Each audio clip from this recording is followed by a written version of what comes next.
Jika kamu suka video ini, jangan lupa beri like dan subscribe. Jangan lupa tanda lonceng. Reproduksi bakteri adalah cara dasar bakteri mempertahankan diri agar tidak punah. Caranya pada umumnya aseksual dan paraseksual. Yang pertama, seksual. Reproduksi aseksual adalah reproduksi tanpa keterlibatan individu lain dari spesies yang sama. Misalnya yaitu pembelahan biner. Pembelahan biner merupakan pembelahan yang terjadi secara langsung. Dari satu sel membelah menjadi dua sel anak. Masing-masing sel anakan akan membentuk dua sel anakan lagi dan demikian seterusnya. Proses pembelahan biner diawali dengan proses replikasi DNA menjadi dua kopi DNA identik, diikuti pembelahan sitoplasma. Dan akhirnya terbentuk dinding pemisah di antara kedua sel anak bakteri. Pada pembelahan ini, sifat sel anak yang dihasilkan sama dengan sifat sel induknya. Berikut tahapannya. Yang pertama, replikasi DNA dan elongasi. Lalu dinding sel dan membran plasma mulai membelah. Lihat bentuk selnya sudah menjadi dua ya, mau mengarah dua. Lalu spectrum terbentuk dan DNA terpisah. Selnya sekarang sudah menjadi dua bagian. Lalu sel terpisah menjadi dua. Nah, inilah menjadi anakan. Anakannya sama dengan induknya.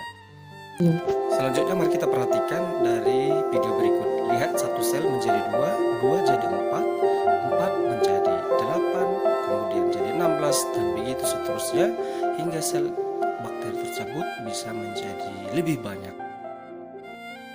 Cara reproduksi kedua yaitu paraseksual.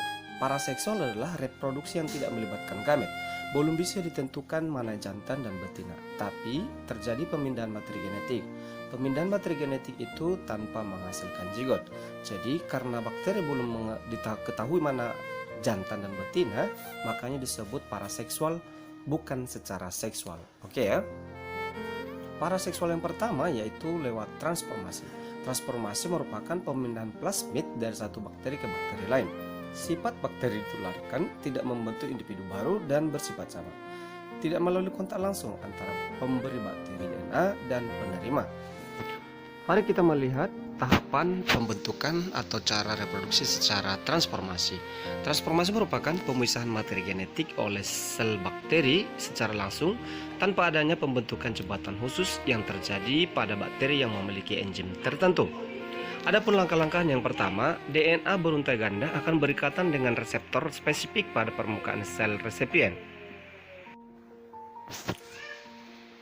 di mana satu untai DNA akan terdegradasi oleh enzim nuklease dan satu untai lainnya akan masuk ke dalam sel resipien.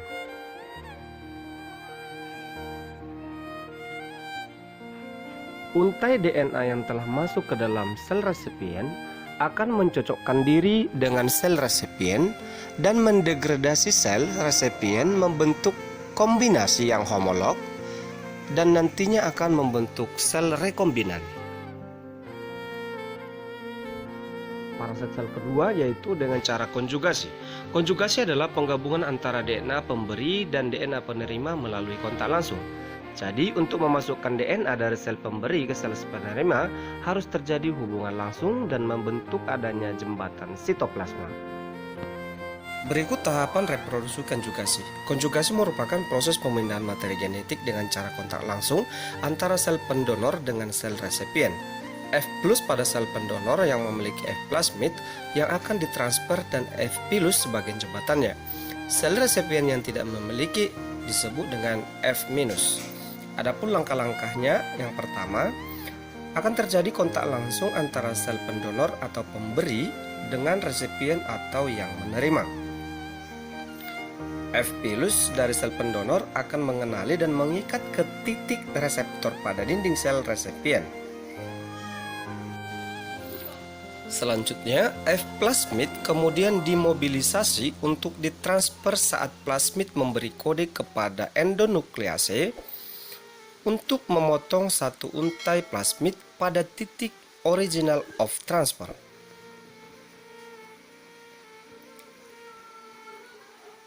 Langkah selanjutnya, kemudian satu untai F plasmid mulai ditransfer ke F-.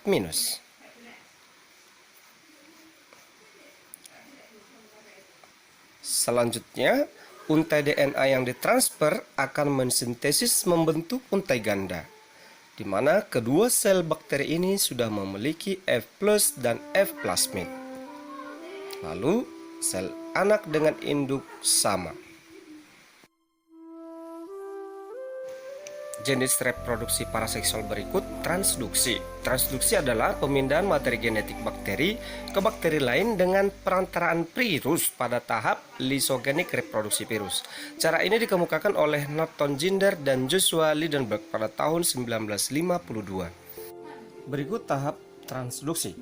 Transduksi adalah proses pemindahan materi genetik yang terjadi ketika bakteri mendapatkan DNA dari virus bakteriofag yang menginfeksinya. Tahapan transduksi terjadi dengan dua cara, yaitu fase litik dan fase lysogenik.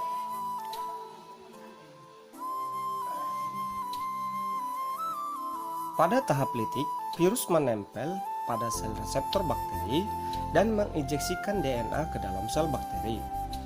Kemudian, DNA virus akan menghentikan sintesis molekul bakteri dengan cara mengambil alih metabolisme sel bakteri tersebut. Selanjutnya, virus akan membentuk struktur tubuhnya di dalam sel. Setelah terbentuk, virus akan mengeluarkan enzim lisozim untuk menghancurkan sel bakteri. Sedangkan pada fase lysogenik, DNA virus akan membaur dengan sel bakteri dengan membentuk profag dan ikut bereplikasi bersama DNA bakteri.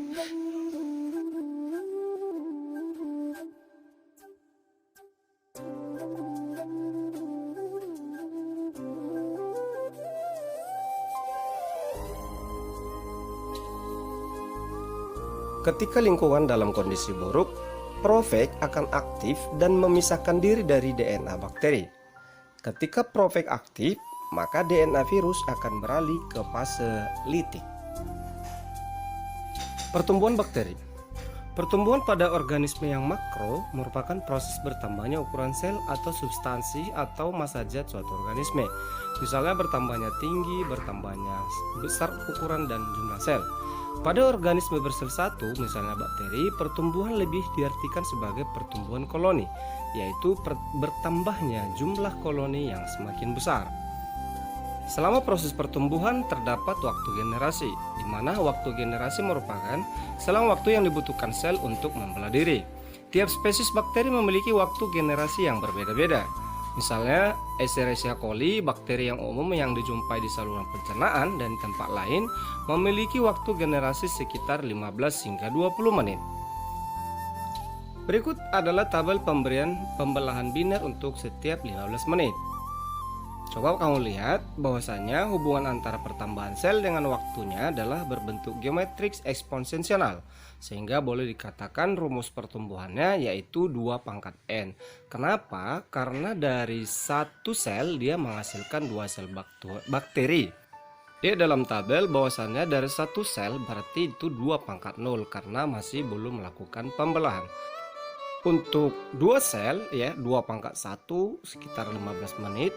Sementara untuk 4 sel itu 2 × 2, 8 sel 2 × 3, 16 sel 2 × 4. Sehingga kita peroleh rumus 2 × n untuk pertumbuhan setiap satu sel bakteri.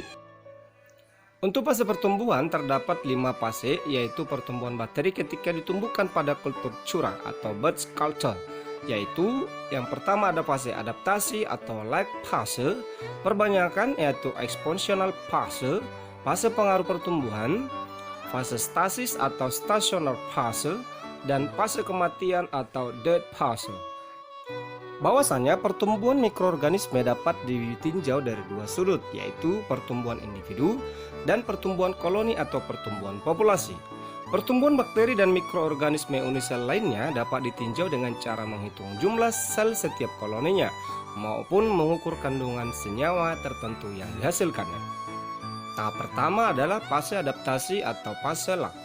Fase lag adalah periode penyesuaian pada lingkungan yang lamanya dapat 1 jam hingga beberapa hari. Lama waktu ini bergantung pada macam bakteri, umur biakan dan nutrien yang terdapat dalam medium yang disediakan. Kedua, fase perbanyakan atau exponential fase. Fase perbanyakan adalah periode pembiakan yang cepat dan merupakan periode yang di dalamnya biasanya teramati ciri khas sel-sel yang aktif. Selama fase inilah waktu generasi tetap tak berubah bagi setiap jenis. Ketiga, fase pengaruh pertumbuhan merupakan puncak dari fase logaritmik sebelum mencapai fase selanjutnya, di mana penambahan jumlah individu mulai berkurang atau menurun yang disebabkan oleh banyak faktor lain, berkurangnya sumber nutrien dalam media. Fase keempat, fase statis atau stationary phase. Sementara biakan menjadi tua dan mendekati populasi bakteri maksimum yang dapat ditunjang medium. Lalu pembiakan berkurang dan beberapa sel mati. Apabila laju pembiakan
Lalu ada nanti aerobik fakultatif, bakteri yang dapat tumbuh pada keadaan aerob maupun anaerob. Lalu mikrofilitik, yaitu bakteri yang tumbuh baik bila ada oksigen bebas dalam jumlah kecil. Serta kapnofolik, yaitu bakteri yang hidup membutuhkan keberadaan jumlah karbon dioksida. Faktor berikut pH atau potensial hidrogen.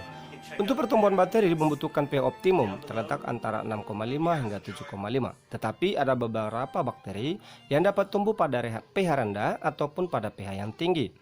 Kondisi fisik perlu dipertimbangkan dalam menyediakan kondisi optimum untuk pertumbuhan bakteri.